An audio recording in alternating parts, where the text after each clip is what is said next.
Seigneur, nous voulons te dire merci pour le privilège que tu nous donnes d'être ensemble, de pouvoir partager ce pain, ce vin qui nous rappelle vraiment tu as donné tout ce qu'il y avait de plus précieux pour chacun de nous. Cela nous montre la portée de ton amour, la portée de ta grâce, la portée de ce que nous sommes à tes yeux, et nous t'en rendons grâce. Et nous voulons que tu ouvres nos esprits, notre intelligence, pour saisir, comprendre ce que tu veux nous dire, ce que tu attends de nous. Que tu nous donnes, Seigneur, aussi de ne pas ressortir comme nous sommes entrés, mais qu'au contraire, nous soyons renouvelés par ton Esprit Saint. Au nom de Jésus. Amen.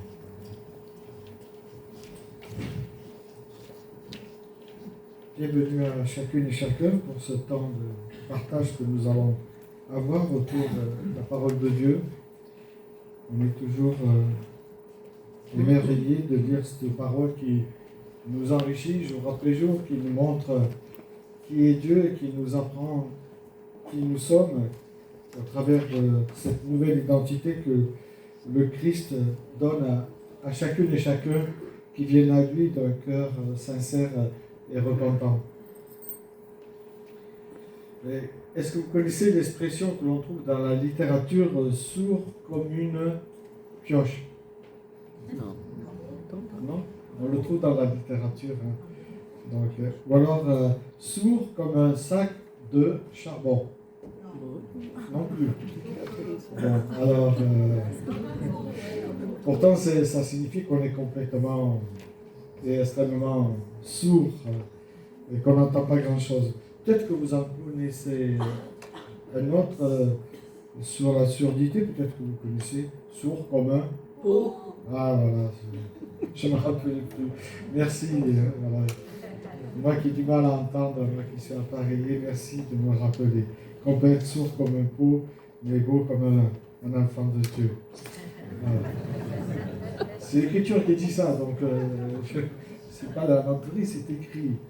Donc, aujourd'hui, malheureusement, on connaît de plus en plus de personnes qui ont des problèmes auditifs, et on s'aperçoit même que ce problème se répand sur toutes les classes de personnes, que ce soit les jeunes et les moins jeunes. La perte auditive induite par le bruit, généralement lente, indolore, progressive, mais elle est souvent permanente et irréversible. Alors on peut être appareillé pour mieux entendre, mais quand même, il y a ce problème d'audition. On a tous besoin d'oreilles pour entendre. C'est pour cette raison que Dieu a façonné l'homme, et quand je dis homme, c'est la femme aussi, mais c'est plus simple de dire homme, avec deux oreilles. Et donc, et ça c'est formidable qu'on ait deux oreilles et qu'une bouche. Et vous savez pourquoi? Vous savez pourquoi? Les dames en premier. Non, mais j'ai dit les dames en premier. Non, mais j'ai dit les dames en premier parce que vous êtes plus concernés peut-être par la connaissance de l'écriture. Je me suis bien rattrapé, ça va. Bon, là j'arrête. Le proverbe 22 dit l'oreille qui entend, l'œil qui voit, c'est l'Éternel qui a fait l'un et l'autre. C'est formidable ça. Avoir une bonne audition favorise normalement une bonne communication, une communication qui est efficace. Parce que tout simplement nous offre une meilleure compréhension de ce qu'on entend ou de ce qu'on perçoit. Et je vous invite à la lecture du psaume 115 à partir du verset 3, psaume 115. Verset 3 du psaume 115 jusqu'au verset 8. Notre Dieu est au ciel. Il fait tout ce qu'il veut, en tout cas, il réalise tout ce qu'il veut, on pourrait dire. Mais leurs idoles, d'argent et d'or, sont faites par des hommes et leur ouvrage. Elles ont une bouche mais ne peuvent pas parler. Elles ont bien des yeux mais elles ne voient pas. Elles ont des oreilles mais elles n'entendent rien. Elles ont des narines mais qui ne sentent rien. Elles ont bien des mains mais ne peuvent toucher. Elles ont bien des pieds mais ne peuvent marcher. De leur gorge, jamais aucun son ne s'échappe. Ils leur ressembleront, tous ceux qui les fabriquent et tous ceux qui leur font confiance. Un autre passage du psaume au psaume 18, versets 1 à 7. C'est un psaume de David qui s'adresse à l'Éternel, un psaume qui était chanté justement parce que Dieu l'avait délivré de ses ennemis et par reconnaissance, David avait écrit ce psaume. Il dit cela: Je t'aime, ô Éternel, tu es ma force, mon renfort. L'Éternel est ma forteresse, mon rocher, mon libérateur. Il est mon Dieu, le roc solide, où je me réfugie, où je m'abrite. Il est mon sauveur tout-puissant, mon rempart et mon bouclier.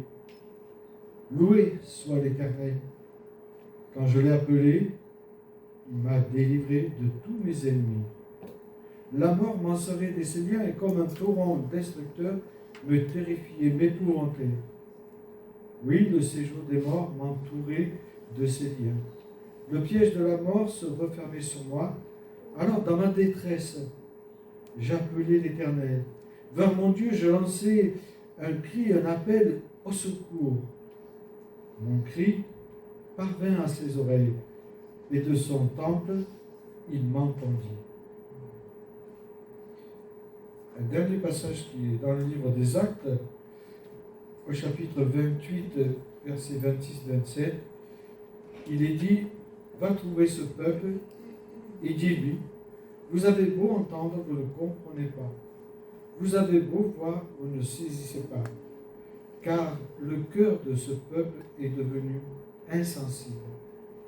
Ils ont fait la sourde oreille, ils se sont bouchés les yeux, de peur que leurs yeux voient et que leurs oreilles n'entendent, de peur qu'ils ne comprennent, qu'ils se tournent vers moi et que je les guérisse. Voilà. 3 passages qui parlent de l'écoute, qu'elle soit de Dieu ou de nous, ou de la non-écoute. Et j'aimerais parler justement de comment apprendre et comment savoir écouter. Ici, dans le premier psaume, le 115, il est dit: dans le malheur et le désespoir, les gens ont tendance, normalement, quand ils n'ont plus d'issue, quand ils sont désespérés, à chercher une explication ou un soutien quelque part. En principe, c'est comme cela que l'être humain réagit. La souffrance émotionnelle crée généralement un vide que les gens cherchent automatiquement à combler. On ne peut pas rester avec un vide à nous. Un vide, il peut être comblé par n'importe qui, par n'importe quoi, même si cela peut sembler irrationnel ou inhabituel pour nous autres chrétiens. Ça peut être la superstition, des addictions, il y a beaucoup de choses. C'est une réaction rapide et profondément humaine de se tourner aussi vers des idoles. Et les idoles peuvent prendre différentes formes. Il y a toutes sortes d'idoles. Quand on veut juste, en tout cas ces personnes-là veulent juste trouver une petite lumière, même si elle est vacillante, parce qu'ils sont perdus dans l'obscurité dans laquelle ils avancent, et ils marchent et progressent jour après jour. Dans le psaume 115, on voit que les idoles sont sourdes. Et au début de la création, Dieu, justement, va mettre en garde son peuple contre l'adoration de faux dieux. Et Jacques lui-même dira, bien sûr, le diable y croit, mais il sait qu'il va être jugé, dira-t-il. Il dira, tu crois qu'il y a un seul Dieu, c'est bien, mais même le diable y croit, et il sait qu'il va être jugé.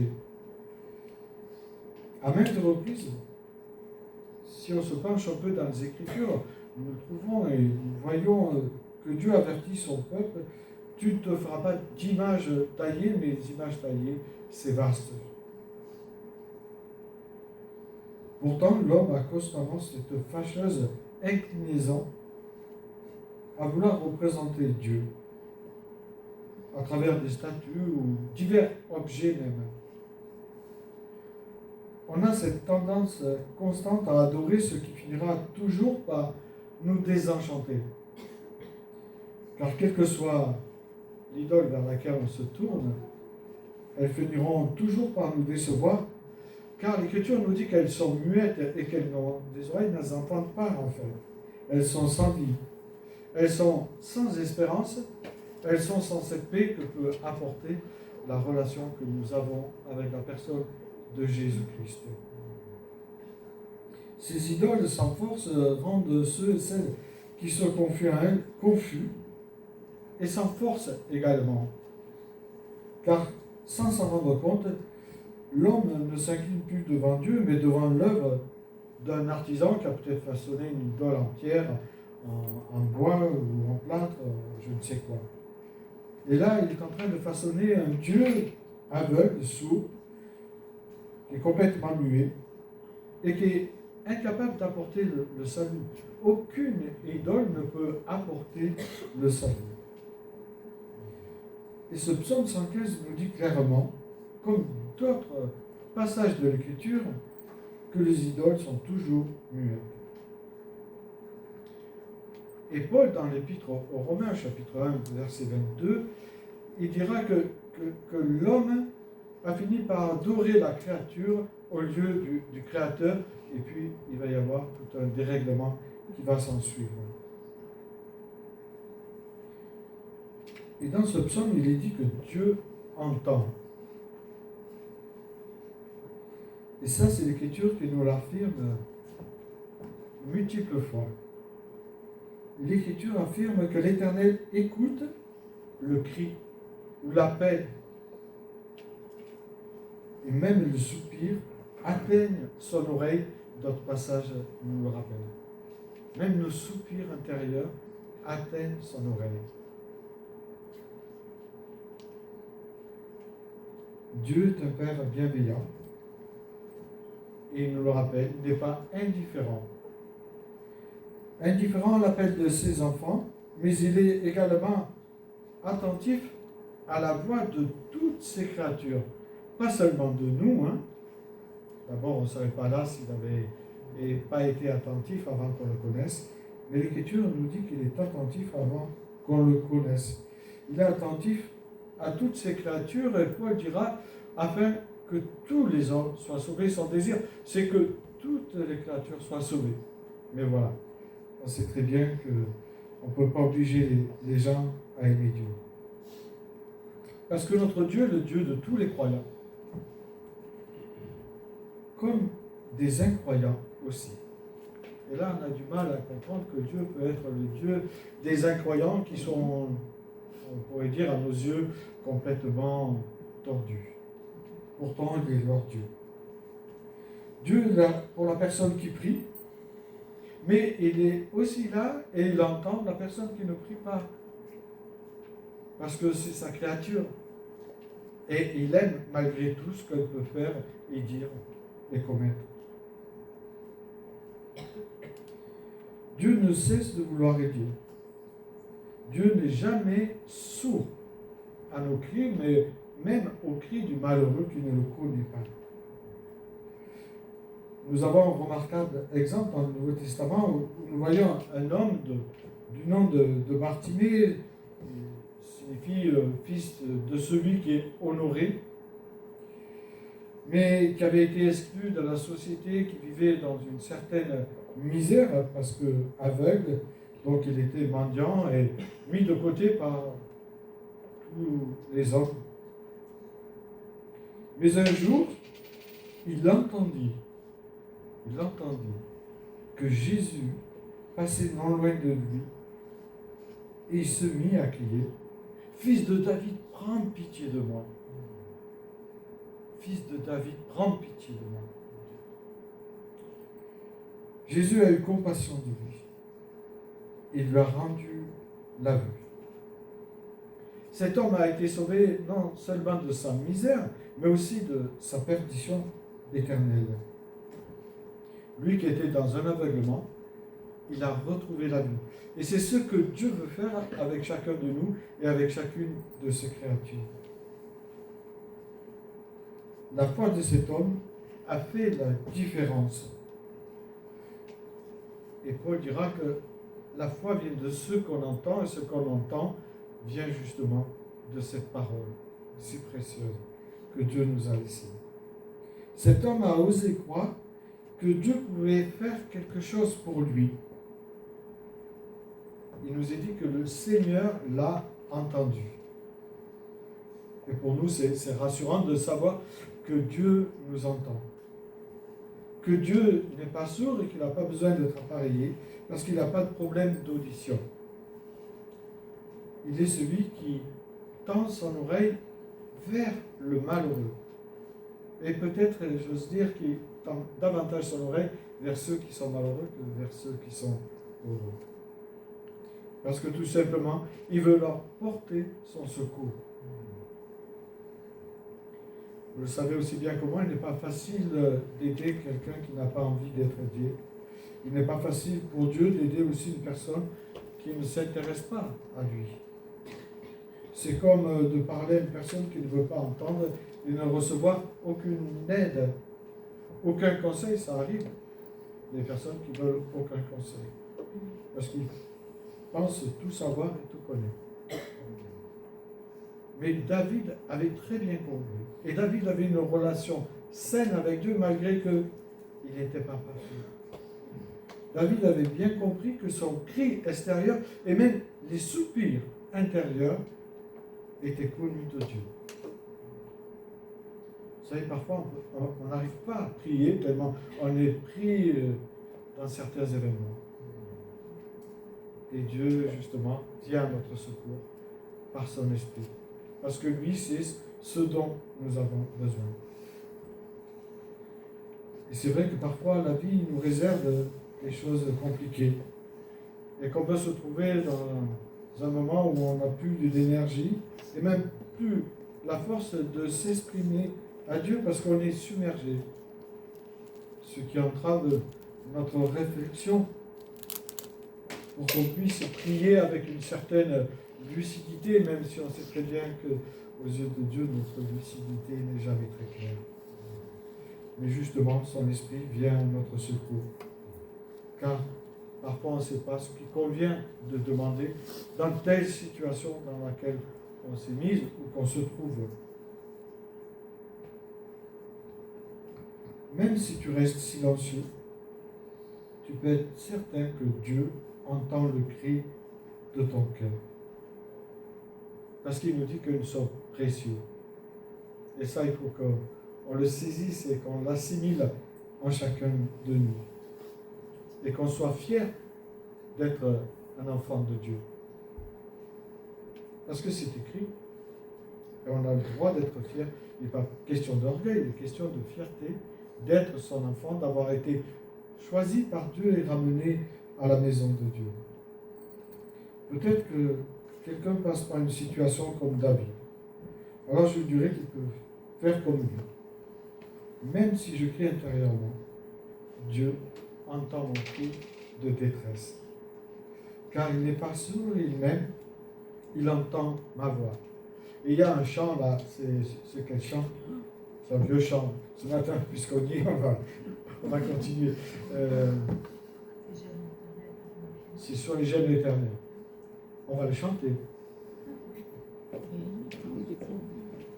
Alors, il y a deux façons de le chanter. Il y a le 860 sur le nouveau ou le 1. Mais on va le chanter sur le 1. Parce que le 860, je ne suis pas sûr qu'on le connaisse. Mais c'est les mêmes paroles. Nicolas, merci. Il se cache, je répète.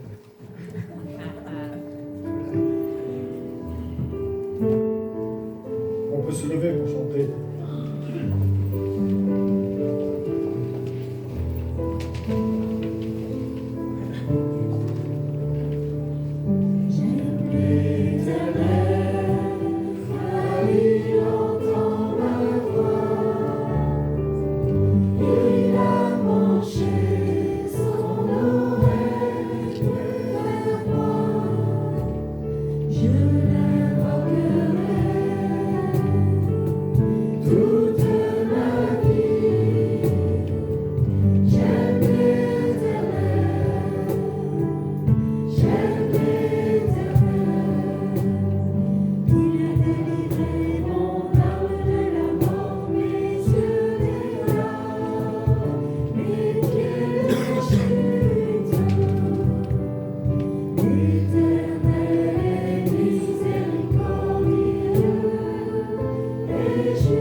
constater, par exemple, dans Genèse, chapitre 1, verset 26, que Dieu a façonné l'homme à son image, justement pour établir une relation avec lui. Dieu veut que nous soyons en relation avec lui.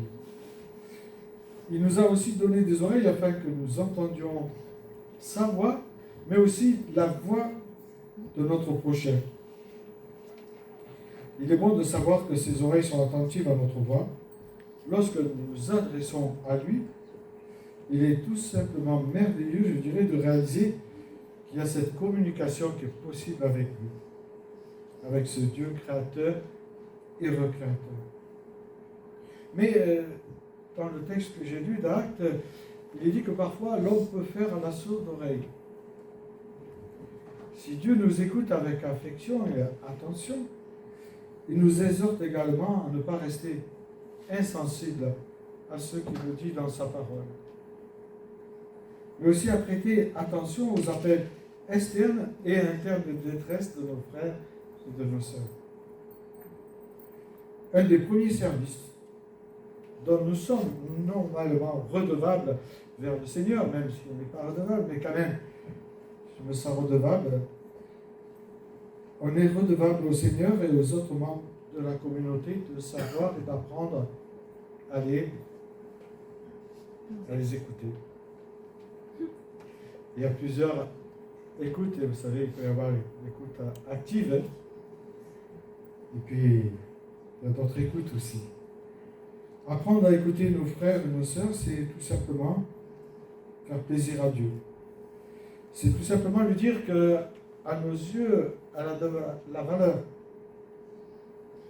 Et Matthieu 7,12 nous dit, tout ce que vous voulez que les hommes fassent pour vous, faites-le de même pour eux, car c'est la loi et les prophètes.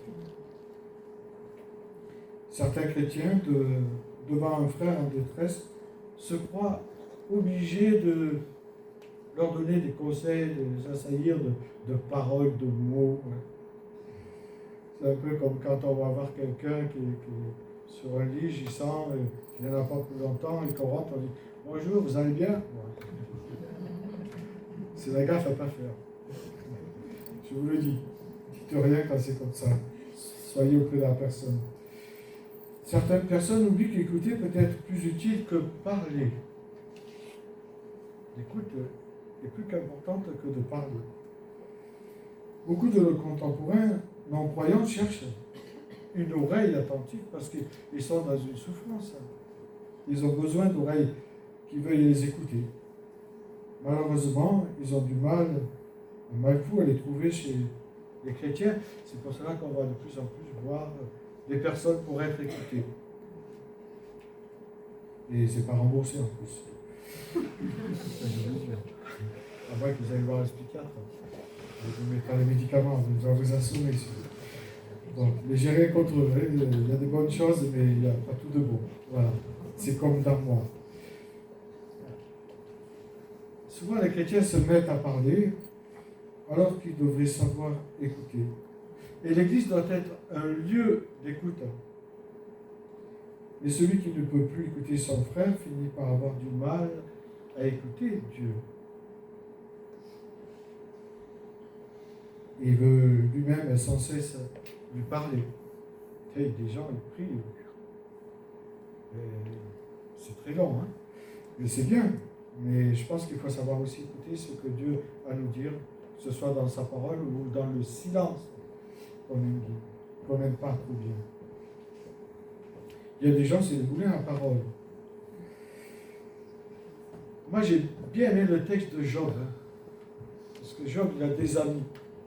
Alors, normalement, on a tous des amis. Et cette attitude de ces hommes-là qui vont auprès de lui, parce que il a vraiment eu toutes les catastrophes qu'un homme peut avoir dans sa vie, en mon sens. Hein. Je crois qu'on ne peut pas avoir pire que lui. Bon, le premier jour, ils sont là et c'est bien. Ils s'assoient, ils restent auprès de lui. Silence. Silence de mort, hein, on pourrait dire. Deuxième jour, pareil. Troisième jour, sans parler. Ils vont le voir encore, ils ne parlent pas. 4, 5, 6, 7. Et puis après, voilà, ça y est.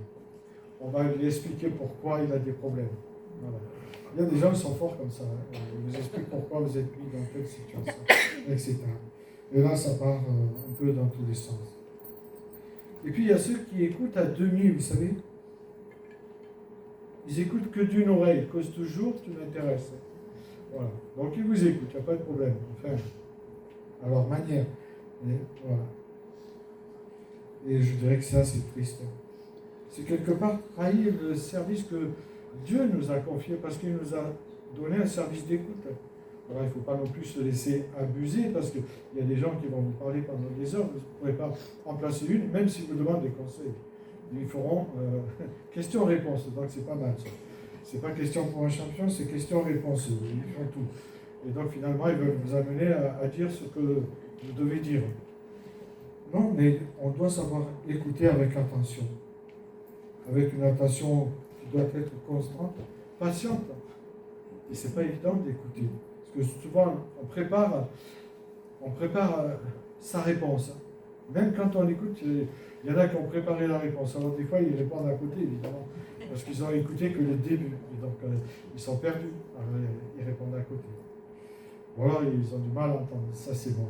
Des fois, je réponds à côté. Mais je ne fais pas esprit. Et, il faut faire attention quand on a des problèmes d'audition, on se plaît dans son petit monde. Parce que c'est un monde qui est calme. Et donc, en tout cas pour moi, hein, et dès qu'on met les appareils, on entend beaucoup de bruit et ça change, quoi. Et il faut faire attention parce qu'on peut se plaire dans ce monde-là. On peut se plaire dans un monde où on s'écoute soi-même. Ça peut être un danger pour nous. Et si on ne parvient pas à écouter, je dirais qu'on se prive de savoir le mal-être qui est dans la personne qui est en face de nous. Et si on ne sait pas écouter, on passera toujours à côté de la question. Et cela, en fin de compte, sans même s'apercevoir de la souffrance que vit mon frère ou ma soeur. Dans la Bible, le Seigneur nous demande d'avoir une écoute attentive, une écoute respectueuse.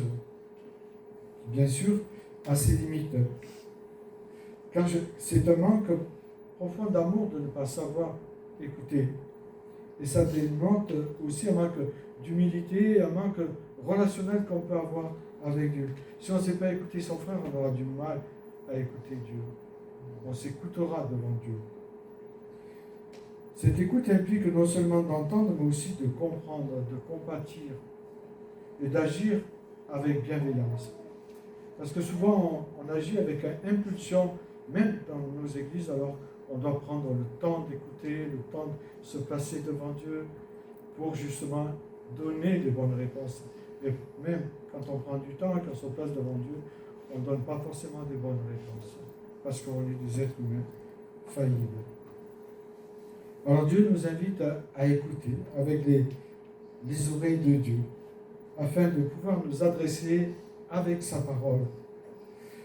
Et n'oublions pas que le propre de l'amour de Dieu pour ses enfants ne limite pas à nous parler, mais il comprend également l'écoute. Je vous invite à prier. Seigneur notre Dieu, nous te rendons grâce pour la richesse de ta parole et tous les enseignements qu'elle nous donne. Merci parce qu'on sait qu'on est écouté à n'importe quelle heure de la journée, que ce soit tôt le matin ou tard le soir ou en pleine nuit. Tu es présent parce que tu es celui qui ne sommeille pas. Tu es celui qui veille sur chacun et chacune. Merci de nous rappeler que nous aussi, tu nous as donné ce ministère d'écoute et visite-moi pour que j'apprenne à davantage écouter avec ton oreille plutôt qu'avec mes oreilles. Donne-nous ces oreilles attentives à la souffrance pour qu'on sache répondre comme toi tu le désires. Merci des privilèges de t'appartenir. Merci des privilèges de savoir que tu nous as confié aussi ce ministère d'écoute. Remplis-le de ton amour, de ta sagesse, pour que nous ne passions pas à côté de ce que toi, tu voudrais que nous entendions. Je te demande cela pour chacun de nous, au nom de celui qui est ressuscité. à la croix de Golgotha et qui est à la droite de Dieu. Amen.